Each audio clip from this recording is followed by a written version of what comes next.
Bueno, entonces, ahora vamos a empezar con el capítulo 23, que es del libro de Serway, Electricidad y Magnetismo, que aquí lo voy a poner como el capítulo 23, ¿sí? Y dice, una de las fuerzas fundamentales de la naturaleza es la electromagnética, la cual se da entre partículas con carga, ¿sí? Ya aquí en este capítulo se estudiará la rama de la física que se ocupa de los fenómenos eléctricos y magnéticos. Las leyes de la electricidad y del magnetismo desempeñan un papel muy importante en el funcionamiento de dispositivos como reproductores MP3, televisiones, motores eléctricos, computadoras, aceleradores de alta energía y otros aparatos electrónicos. ¿Sí? Aquí tenemos en esta imagen, los rayos son un ejemplo dramático de los fenómenos eléctricos que se presentan en la naturaleza. Si bien los rayos que se generan en una tempestad no causan demasiada sorpresa, estos también aparecen en otras situaciones. Por ejemplo, durante una erupción volcánica, en este caso en el volcán Sakurajima de Japón. Entonces, imagínense, aquí está, ¿no? Entonces, no está tan... la energía, ¿no? También. Bueno, además, dice que vamos a ver las propiedades de cargas. Ah, bueno, aquí. Madre e hija disfrutan los efectos de cargar sus cuerpos eléctricamente. En sus cabezas, cada cabello adquiere carga y ejerce una fuerza de repulsión sobre los demás, que resulta en el erizamiento que usted observa. Aquí, no me acuerdo cómo se llama, pero usted a tocarlo, se les eriza el cabello, ¿no? Bueno, entonces, campos eléctricos, que les decía, ¿no? Es una de las fuerzas. Y el capítulo inicia con una descripción de las propiedades básicas de la fuerza eléctrica, una de las manifestaciones de la fuerza electromagnética.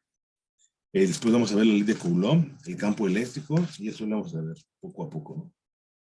Las propiedades de las cargas, es una de las fuerzas fundamentales en la cual se da entre partículas con carga. Propiedades de las cargas eléctricas. Cuando los materiales se comportan de esta manera, se dice que están electrificados o que se han cargado eléctricamente. Por eso la parte de por qué se le llama electricidad, porque hay un flujo de electrones, ¿sí? Bueno, entonces, aquí tenemos, a partir de una serie de experimentos sencillos, Benjamin Franklin en 1706 a 1790, determinó que existen dos tipos de cargas eléctricas a las que se les llamó positiva y negativa. Entonces, Franklin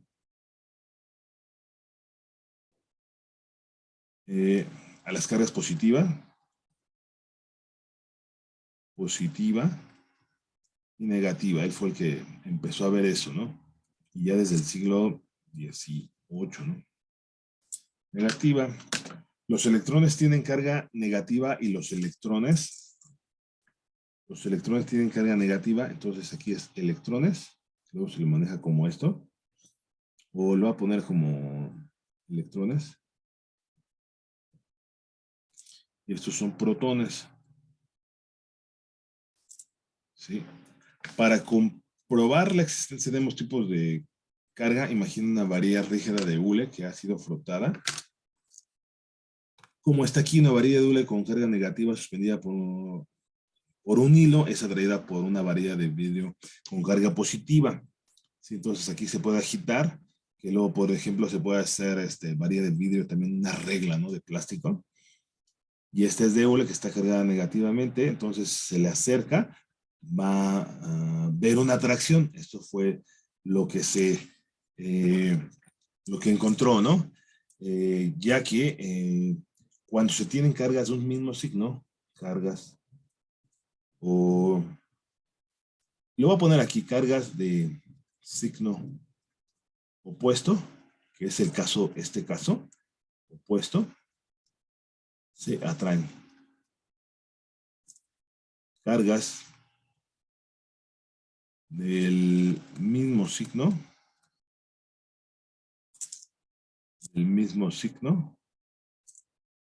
se repelen.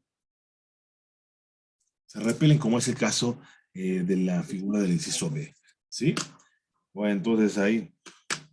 Otro aspecto importante de la electricidad, que es evidente a partir de la observación experimental, es que en un sistema aislado la carga eléctrica siempre se conserva. Entonces aquí le voy a poner en un sistema aislado la carga eléctrica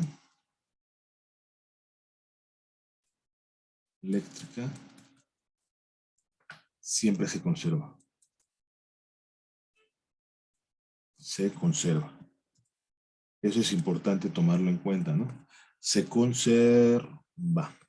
¿Vale? Entonces aquí tenemos, por ejemplo, cuando una barra de video es frotada con seda, como se aprecia en la figura 23.2, que es este caso, con una varilla, lo ponemos para arriba, el vidrio es frotada con seda, se transfieren electrones del vidrio a la seda debido a la conservación de la carga. ¿Sí? Cada electrón añade carga negativa a la seda y una cantidad igual de carga positiva queda atrás en la varilla. También, ya que las cargas se transfieren en paquetes discretos, las cargas en ambos objetos son iguales a más menos electrón o más menos 2 electrones o más menos 3 electrones y así en forma sucesiva. ¿Sí? Entonces, eso es importante. ¿Sí? Dice, en 1909, Robert Millikan descubrió que las cargas eléctricas siempre se presentan como un entero múltiplo de una carga básica de una cantidad básica de carga. En términos actuales se dice que la carga eléctrica, Q, o sea, la carga eléctrica la voy a poner aquí, carga eléctrica, Q, que se la vamos a denominar así, está cuantizada. Cuantizada. ¿Y Q es el símbolo de la variable para la carga? En otras palabras, la carga eléctrica existe en forma de paquetes discretos y se escribe como Q es igual a más menos N por E, donde N es algún número entero positivo, número entero,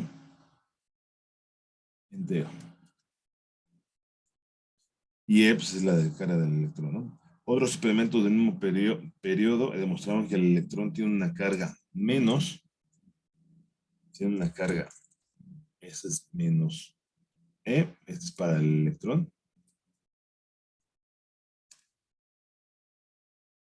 y el protón una carga de igual magnitud, pero de sentido opuesto, más electrón, esto es para el protón. ¿Sí? Algunas partículas como el neutrón no poseen carga, entonces el neutrón, esto es importante, el neutrón no posee carga. ¿Sí? Bueno, entonces, a ver, ahora vamos a ver estos objetos, lo que está referido a objetos de carga mediante inducción. Esto es pura teoría, ¿no? Te vamos a ver la teoría, más adelante vamos a ver algunos problemas. Dice, es conveniente clasificar los materiales en función de la capacidad con que los electrones se mueven a través del material, y para eso tenemos que los conductores eléctricos son aquellos materiales en los cuales algunos de los electrones son libres. Dice, un átomo de metal tiene uno o más electrones, lo que se refiere a este uno,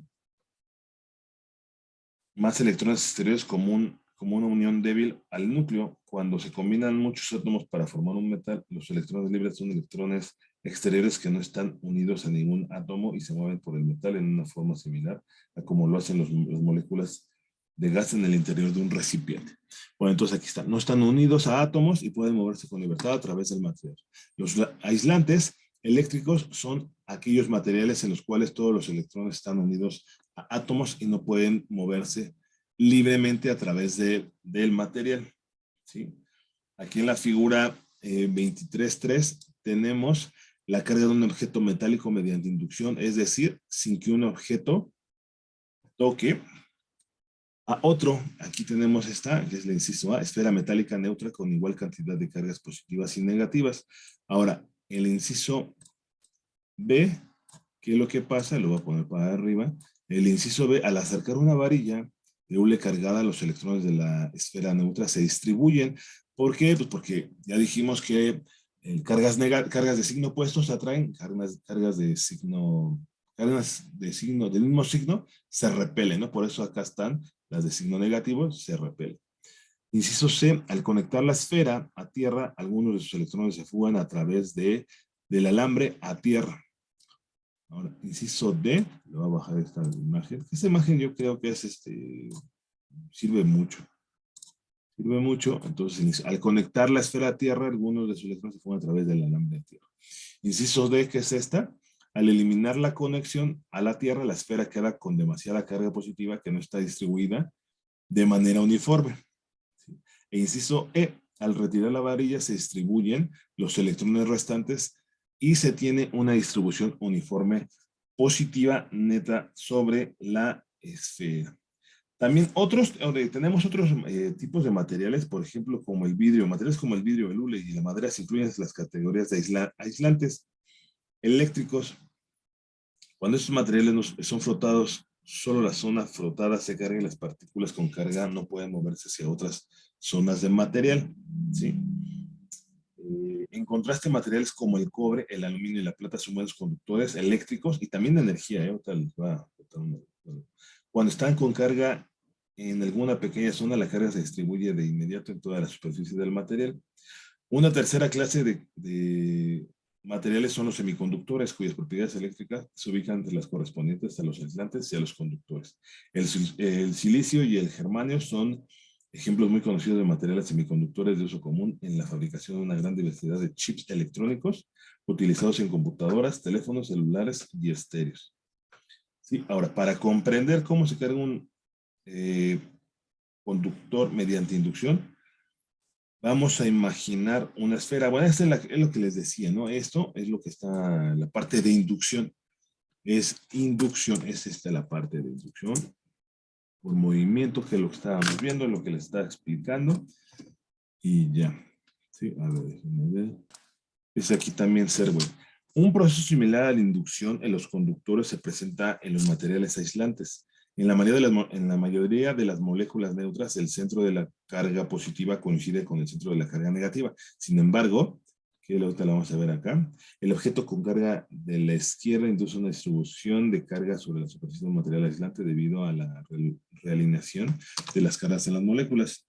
Luego aquí un peine, esto también se ha visto, luego yo creo que la mayoría, un peine con carga atrae fragmentos de papel debido a que las cargas en las moléculas del papel se realinean. ¿Sí? En la mayoría de las moléculas neutras, el centro de la carga positiva coincide con el centro de la carga negativa. Sin embargo, en presencia de un objeto con carga, estos centros en el interior de cada molécula en material aislante se desplaza ligeramente, lo que resulta en que un lado de la molécula tenga una carga más positiva que el otro. Y esto se puede ver aquí. ¿Sí? Bueno, entonces aquí vamos a continuar con la parte de la ley de Coulomb. Y para eso, aquí les muestro la figura 23.5, que es la balanza de torsión de Coulomb, utilizada para determinar la ley del cuadrado inverso para una fuerza eléctrica entre dos cargas, que por eso se le llama la ley de Coulomb. ¿Sí? Charles Coulomb, 1700, la voy a poner aquí. No la parte de la historia como que no. Pero bueno, Charles Coulomb en 1806,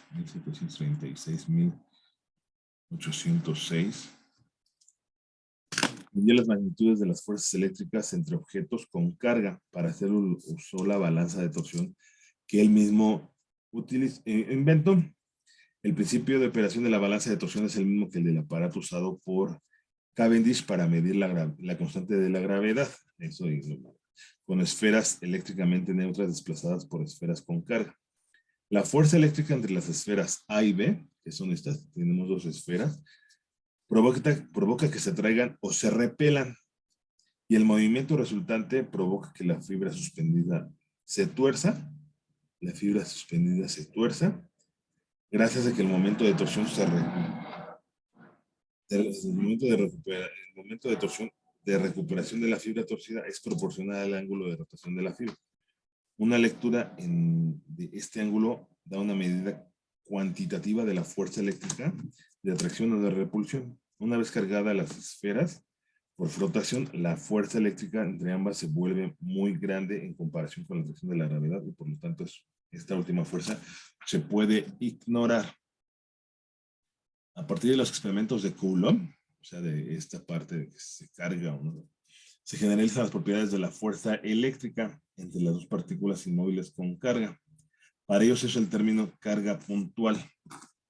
¿Sí? Tenemos ahí también los términos de carga puntual. Carga puntual,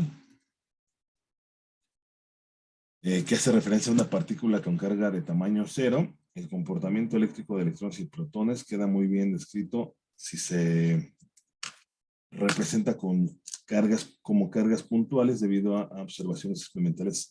Debido a observaciones experimentales es posible encontrar la magnitud de una fuerza eléctrica, a veces llamada fuerza de Coulomb, entre dos cargas puntuales. Aquí les voy a mostrar la fuerza. Esa es la ley de Coulomb, que en sí, te la voy a poner acá. Lo que pudiéramos hacer, lo que yo creo, seguro que lo hizo, fuerza eléctrica es proporcional a las cargas, carga puntual 1, Q2, es el valor absoluto, entre el cuadrado, o es inversamente proporcional al radio al cuadrado. Entonces, para pasar de una proporcionalidad a una igualdad, ¿qué es lo que se tiene que hacer? Se agrega una constante de proporcionalidad. ¿Sí? Entonces, al pasar de una proporcional a igualdad, y ya tenemos que esta acá es la constante de Coulomb, que es de 8.9876 por 10 a la 9 newtons metro cuadrado sobre Coulomb. Y también la podemos dejar en términos de la permisibilidad del vacío. Esta la voy a poner aquí como permisividad del vacío. Del vacío, que es de 8.8542 por 10 a la menos coulombs cuadrado sobre newton metro cuadrado. Sí, la unidad de carga más pequeña E conocida en la naturaleza es la carga de un electrón menos de un electrón o un protón, que va a ser positiva, ¿no? Con una magnitud, esta es la carga del electrón o protón. Que va a ser negativo, o sea, va a ser negativa, o el protón, que va a ser positivo, ¿no? Entonces, nada más para tenerlo en cuenta. Dice, por lo tanto, una carga igual a un coulomb es aproximadamente igual a la carga de 6.024, o sea, un coulomb es equivalente, es aproximadamente igual a la carga de 6.24 por 10 a la 18 por 10 a la 18, lo voy a poner bien aquí. 18 electrones o protones. ¿Sí? Esa cantidad es muy pequeña en comparación con el número de electrones libres presentes en un centímetro cuadrado de centímetro cúbico de cobre. Entonces, aquí las cargas y masas del electrón, el protón y el neutrón, las tenemos aquí en la tabla 23.1. Aquí está esta ecuación, la voy a poner como la ecuación 23.1, que es la que se va a ocupar frecuentemente, que es la ley de Coulomb. Sí, bueno, entonces ahí está.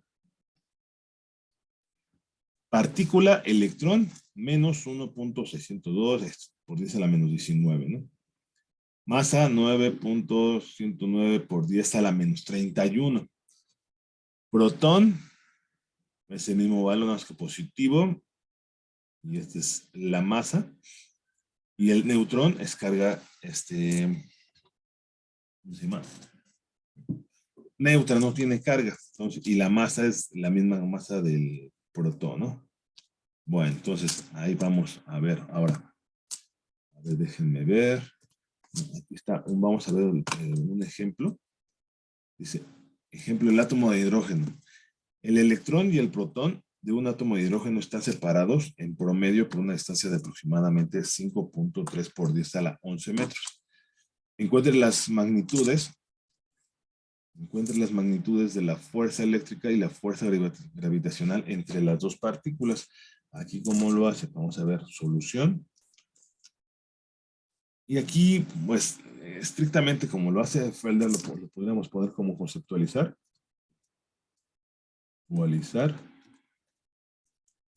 Y se considera que las dos partículas están separadas por la pequeña distancia dada en el enunciado del problema. En el capítulo 3 se encontró que la fuerza de gravitación entre objetos pequeños es débil, por lo que es de esperar que la fuerza gravitacional entre el electrón y el protón sean significativamente, y este está mal, este es por 10 a la menos, sí, porque estaba viendo que por 10 a la 11 sería muy grande, ¿no? Entonces es por 10 a la menos 11, menor que la fuerza eléctrica. Entonces, categorizar las fuerzas eléctricas y gravitacionales se evaluarán a partir de las leyes de fuerza universales, así que este ejemplo se clasifica como un problema de sustitución. Entonces, al utilizar la ecuación de la ley de Coulomb,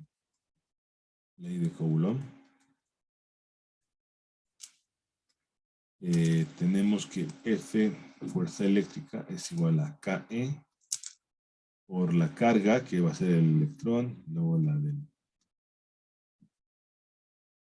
no, perdón, protón y la del electrón, R cuadrada es la distancia. Entonces aquí sustituyendo los valores, que es 8.99 por 10 a la 9. Y luego, como yo les digo a mis alumnos, Newton metro cuadrado, no utilizamos la línea diagonal, sino más bien la línea de cuadrado, es esto. Y luego aquí, pues esto es al cuadrado. Al cuadrado es positivo. Y tenemos que es 1.60 por 10 a la menos 19 Coulomb. Esto es al cuadrado. Y la distancia 5.3 por 10 a la menos 11 metros. Y esto aquí le hace falta al cuadrado, ¿no? ¿Sí? Ahí está, entonces haciendo el análisis dimensional, metro cuadrado, aquí va a ser metro al cuadrado, o loma al cuadrado, y esto recordando que son al cuadrado. O en aquí porque es electrón y protón, ¿no? Pero puede ser el caso de que no sea la misma carga la carga puntual, ¿no?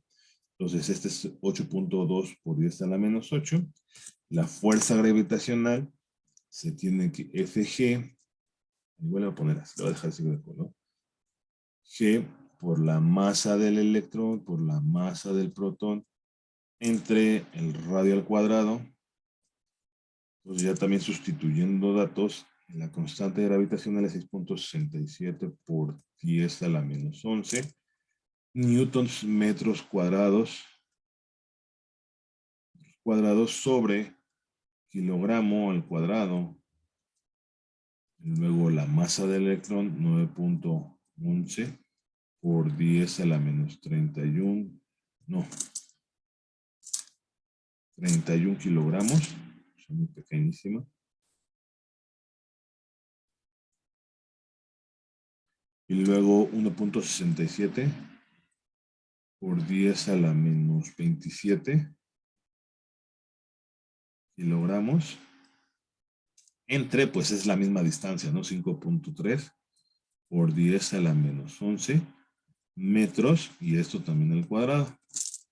Entonces, FG es igual a cuánto. Y ya nada más lo que vamos a hacer aquí, en este ejemplo, es ver la relación de FE entre FG, fuerza eléctrica, fuerza gravitacional, es igual a cuánto. Vamos a poner aquí 8.2 por 10 a la menos 8 newtons. A ver cuánto da esta fuerza gravitacional. Entonces ahí está, este es el valor, 3.6 por 10 a la menos 47. Ahora voy a hacer la relación de las dos fuerzas, 3.6 por 10 a la menos 47 newtons. Y aquí pues se cancela, este es un cociente.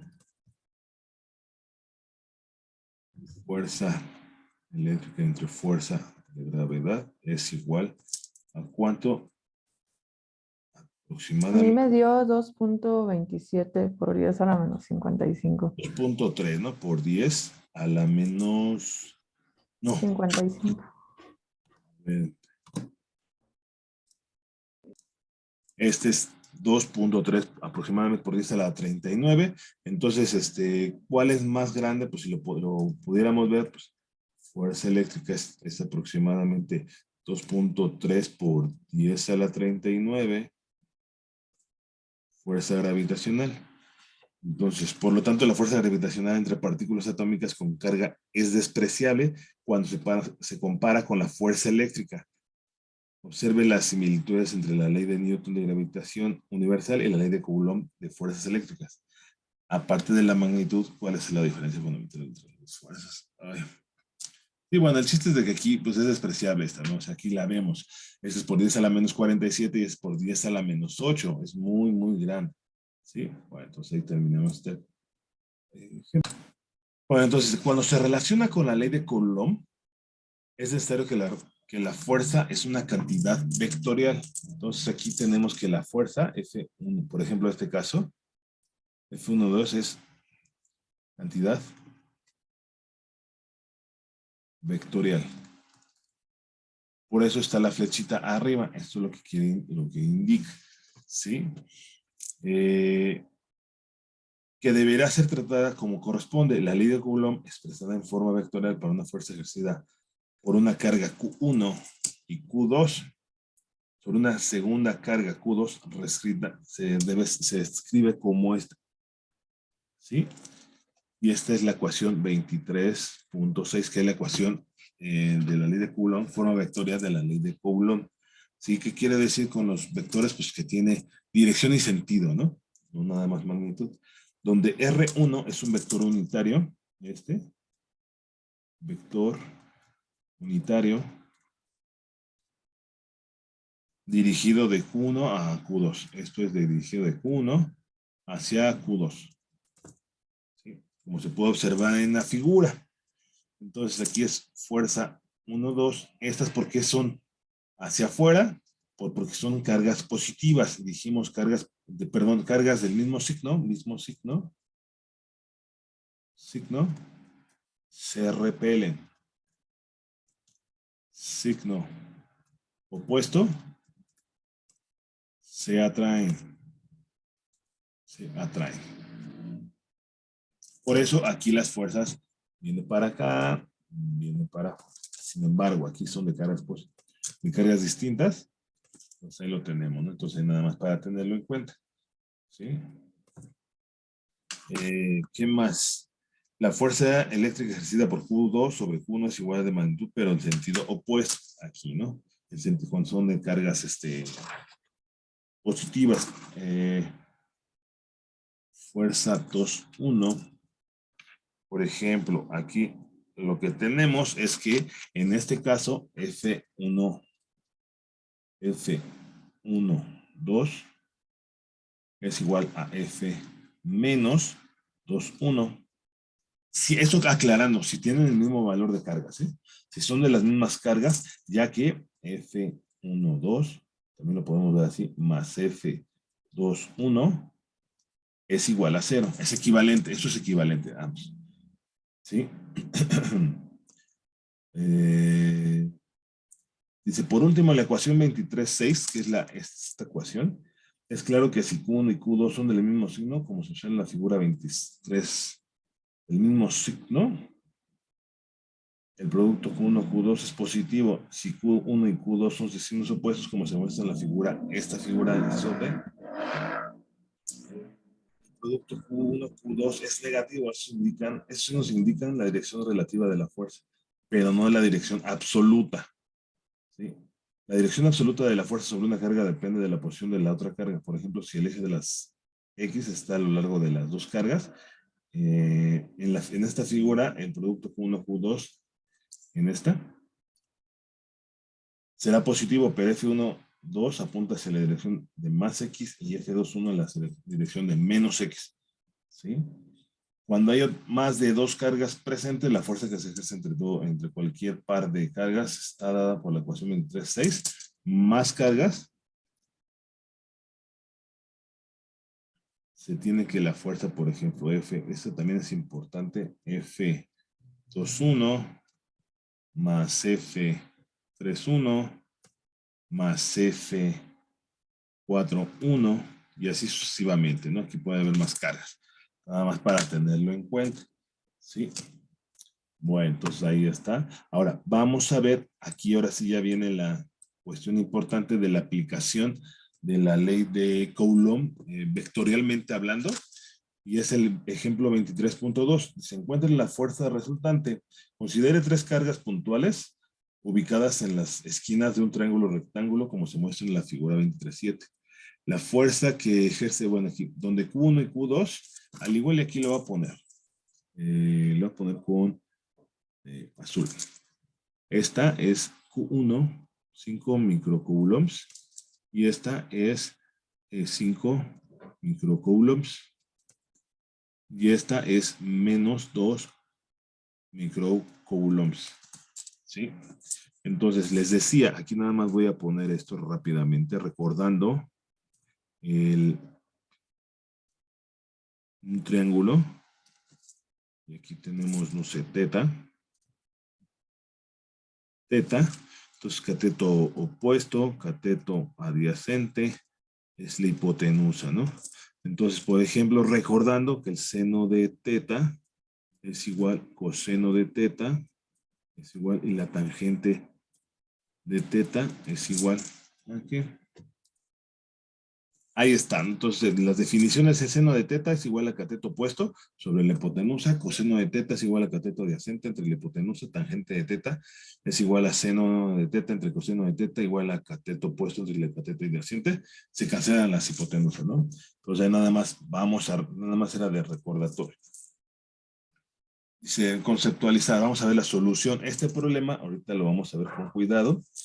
Dice conceptualizar, piense en la fuerza neta sobre Q3, que esa es la que vamos a, sí, considere, esta es la fuerza, ¿no? La que estamos aquí. Hay diferentes fuerzas. Esta es de atracción porque son de signos opuestos.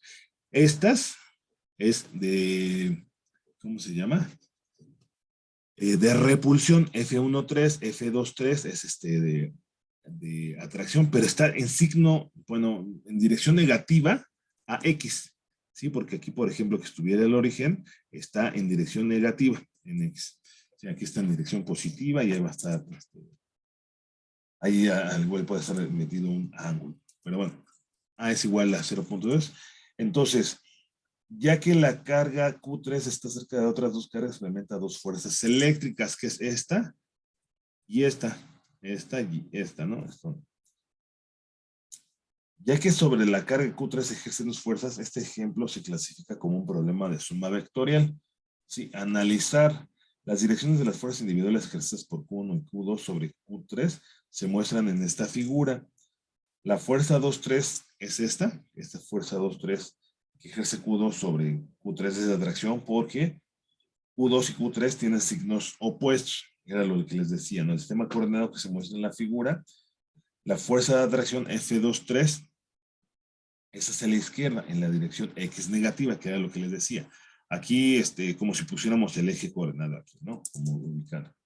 La fuerza 1, F1,3, que Q1 ejerce sobre Q3 es de repulsión porque ambas cargas son positivas. La fuerza de repulsión F1,3 forma un ángulo de 45 grados. Entonces aquí, pues también va a ser teta, ¿no? Que es igual a 45 grados. 45 grados, que también es por ángulos complementarios, si no mal recuerdo, este es teta, ¿sí? Bueno, entonces ahí está. Dice, use la ecuación 23.1 para encontrar la magnitud de F2,3. Entonces, vamos a determinar la magnitud de F2,3 con la ecuación de Coulomb. Está dada como F2,3 es igual a KE. Al igual lo voy a hacer más para acá, miren. Lo voy a hacer más para acá para que me dé chance. Es KE por Q2. Valor absoluto Q3. Entre la distancia. Este es F2,3. La distancia es A. Es A al cuadrado. ¿Sí? Entonces, aquí también el teorema de Pitágoras, c cuadrada es igual a cuadrada más b cuadrada. Por eso, esta es raíz cuadrada de 2a, ¿no? Bueno, entonces ahí está. Ahora, sustituyendo valores, tenemos que KE es 8.99 por 10 a la 9 newtons metro cuadrado sobre coulomb al cuadrado, que multiplica a las cargas Q2 y Q3, Q2 y Q3, que van a ser positivas. Entonces aquí va a ser 2 por 10 a la menos 6 micro, que sería coulomb. Luego 5 por 10 a la menos 6 coulomb entre a cuadrada, y a cuadrada es 0.1 metro, esto al cuadrado. Y el análisis dimensional, pues ya esto, metros cuadrados, este con el cuadrado. Este coulomb al cuadrado, pues se cancela con esto. Entonces, ¿cuánto daría la magnitud de F23? Haciendo el análisis dimensional, ya lo hice, entonces ya nada más sería hacer la operación. Ahí tenemos el valor de F23 es 9 newtons. Ahora vamos a ver la magnitud de F13. Magnitud, por eso no le pongo aquí nada de la flechita, porque no es vectorial. Ahora aquí es la raíz cuadrada de 2 al cuadrado. Entonces CAE es 8.99 por 10 a la 9 newtons metros cuadrados sobre coulomb al cuadrado. Por las cargas, que sería Q1, sería 5 por 10 a la menos 6 coulomb. Está así, coulomb. Y este sería Q3, pues lo mismo, ¿no? 5 por 10 a la menos 6 coulomb. Entre, pues 2 por, se cancela, ¿no? 2 a lo medio al cuadrado se cancela. Entonces sería 0.1 metro al cuadrado. Entonces F13, ¿cuál es el valor? Por favor, a ver. Ahí está, esto es aproximándolo esto a 11 newtons.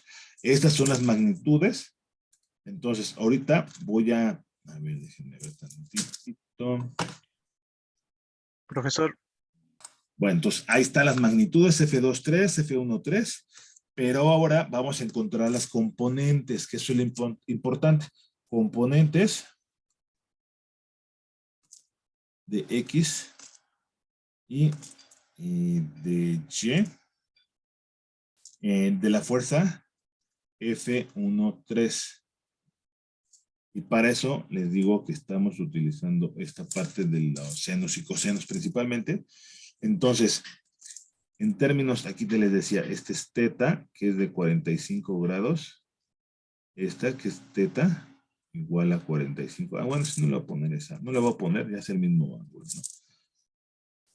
Ahora, seno de teta en la fuerza F13 y donde teta es 45, ¿no? Seno de teta es igual, aquí lo pusiéramos poner esto, aquí esto así, seno de teta sería F13 cateto opuesto entre la hipotenusa. ¿Sí? Ahora, aquí, ¿qué representa el cateto opuesto? Pues estamos en Y, cateto opuesto, esto lo vamos a manejar como F13Y, entre la hipotenusa, que sería la magnitud de F13. Entonces aquí, esta, ya la tenemos la magnitud de F13. Lo que vamos a hacer es F13Y es igual a F13, y esta es el vector. Sí, F13. Ah, no, bueno, vector no. Uno aquí no es experto. Ahorita vamos a ver. Este es, nada más es en la dirección. Aquí está. F13, Y igual a F13, Y seno de 45 grados. ¿Sí? Ahora, aquí, entonces tenemos que seno de teta es igual a F1 de 3Y, cateto opuesto entre la hipotenusa, que es la magnitud. Por otro lado, coseno de teta es cateto adyacente, que es F13X, porque este es en la dirección X, es como si ubiquáramos el eje coordinado aquí. No lo voy a poner para que no se haga más rayas, ¿no? F13X entre F13 la magnitud. Entonces aquí, ¿qué es lo que hacemos? Pues ya nada más sustituimos para determinar F13Y, que sería igual a F13, que es 11 newtons, por seno de 45 grados, y esto es F13, ¿sí? Y esto es igual a ¿cuánto? Esto F13, no, este no es aquí. Igual de manera similar, nada más que ahora es con coseno de teta. ¿Cuánto da este valor? Ahí están los dos valores de las componentes F13Y, 7.19 newtons, y F13X, aquí se me está pasando, este es específicamente de X. Ahí como que no me salió bien, lo voy a poner aquí F13X, ¿sí? Y ahí tenemos las componentes.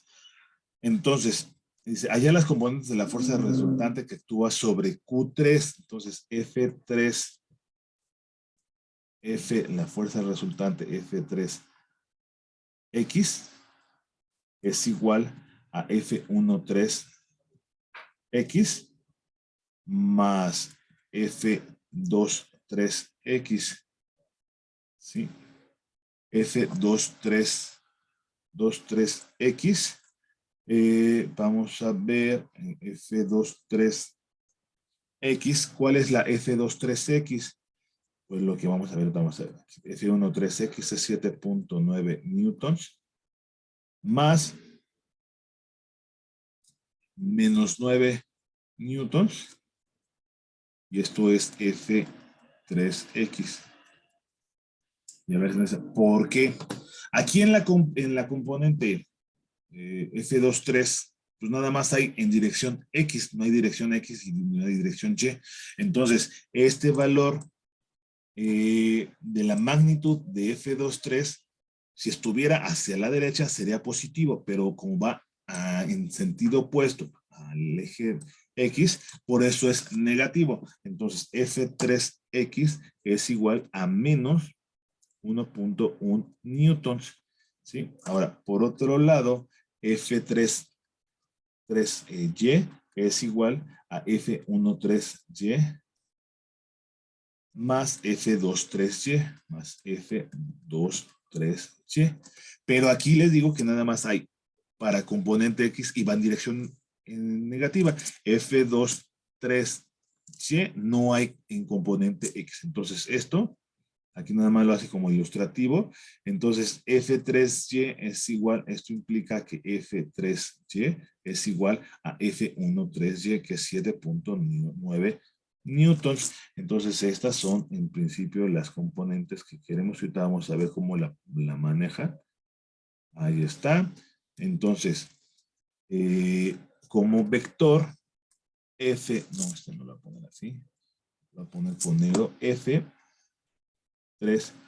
como vector, la fuerza que está ejerciéndose sobre la partícula 3 acá, esto es igual a que a menos 1.1 y más 7.9 J, y esto luego hay veces que lo manejan así, ¿no? Aquí no lo maneja como negrita, lo voy a poner así. Newtons, la fuerza neta sobre Q3 está hacia arriba y la izquierda en la figura 23.7, que es esta. Lo voy a mover para acá. Ahí está. Si Q3 se mueve en respuesta a la fuerza neta, cambian la fuerza neta, cambian la distancia entre Q3 y las otras cargas, de modo que la fuerza neta cambia. En consecuencia, Q3 se puede modelar como una partícula bajo una fuerza neta, en tanto se reconozca que la fuerza que se ejerce sobre Q3 no es constante. Bueno, el chiste es de que esto se refiere a la componente en X y esto se refiere a la componente en Y. Si tuviéramos en componente Z, ¿cuál sería? Pues sería K. Sí, en nomenclatura. Esto no está en este caso, nada más se los paso al costo por si llegara alguno, ¿no? Alguna componente que estuviera en las tres componentes. ¿Sí? Ahora, vamos a ver este ejemplo que es el 23.3. Dice, ¿dónde es la fuerza neta? ¿Dónde es la fuerza neta igual a cero? Pero bueno, tres cargas puntuales se encuentran a lo largo del eje X como se muestra en la figura 3.28. Este al igual lo va a hacer un poquito más grande. La carga positiva Q1 es 15 microcoulombs. Está a 2 metros. La carga positiva Q2 está en el origen y la fuerza neta que actúa sobre Q3 es 0. ¿Sí? Es 0 aquí. ¿Cuál es la coordenada X? De Q3. Entonces, aquí, ¿qué es lo que se va a hacer?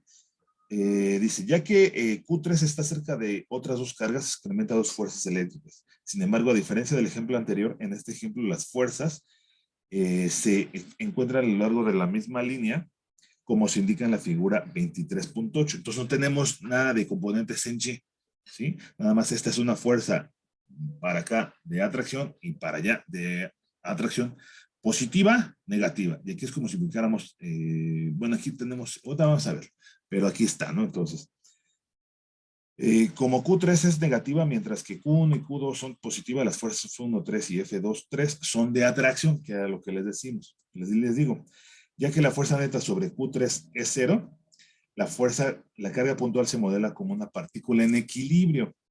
Entonces, ¿esto qué quiere decir? Solución, vamos a poner aquí solución.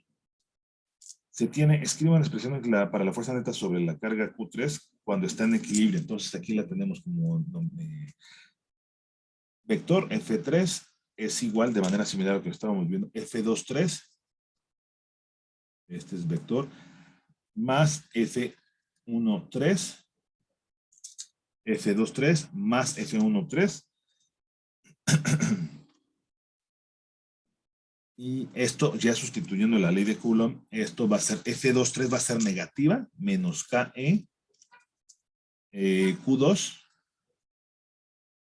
Q3, que sería bueno, el valor absoluto, pues ya lo hace positivo, ¿no? Entre X cuadrada, que es la distancia, es esta distancia. Ahora, más, este es en la componente Y, que les digo aquí luego te ponen como un gorrito, más KE por Q1, Q3, entre, ¿cuál es la distancia? Sería 2 menos X, y esto al cuadrado, y en la componente Y. Y esto es igual a 0. ¿Por qué? Porque está en equilibrio. O sea, F3 es igual a 0. En el equilibrio, esto quiere decir que F3 es igual a 0. O entonces aquí, ¿qué es lo que tenemos que hacer? Dice, mueve el segundo término a la derecha de la ecuación e igual a los coeficientes del vector unitario. Entonces aquí los coeficientes del vector unitario, pues es la misma dirección, no hay problema. Entonces esto lo podemos pasar. Esto, a final de cuentas, lo que podemos hacer, lo que se puede hacer aquí, es que se multiplique por 1 entre KE y Q3, ¿no? Para cancelarlo. Si multiplicamos por eso, ¿qué va a pasar? Pues se va a cancelar este Q3 con esto, ¿no? Pues espero que no haya problema. Ahora, y esto lo puedo pasar del otro lado. A ver, ahora. Entonces de aquí tenemos que Q2 entre X2 es igual a Q1 entre 2 menos X, esto al cuadrado. Entonces de aquí, esto lo puedo pasar y lo puedo desarrollar 2 menos X al cuadrado por Q2 igual a Q1 por X al cuadrado. Entonces aquí desarrollo que sería 2 al cuadrado menos 2 veces el primero por el segundo, que sería 2 por X, más el cuadrado del segundo, X cuadrado por Q2 y todo esto, ¿no? Multiplicado. Entonces esto es igual a Q1 por X al cuadrado. ¿Sí? Entonces, aquí, ¿qué es lo que se puede hacer? Pues ya nada más aquí quedaría 4 menos 4x más x al cuadrado, q2 igual a q1 por x al cuadrado. Entonces, aquí quedaría como x al cuadrado por q2 menos, esto lo puedo pasar del otro lado, q1 x al cuadrado menos 4x más 4 igual a 0. Entonces aquí lo que puedo hacer yo es factorizar q1 menos q2 por x al cuadrado menos 4x más 4 igual a 0, ¿no? Entonces q1 menos q2 es igual a ver, déjenme, lo voy a poner 15, sí, que sería Q1 15 menos 6 por 10 a la menos 6, ¿no? Por 10 a la menos 6 coulombs, que se quedaría 15, 9 por 10 a la menos 6 coulombs. La voy a dejar así, x cuadrada menos 4x más 4 igual a 0. Sí, a ver, déjenme ver si nos está... A ver, nada más déjenme checarlo.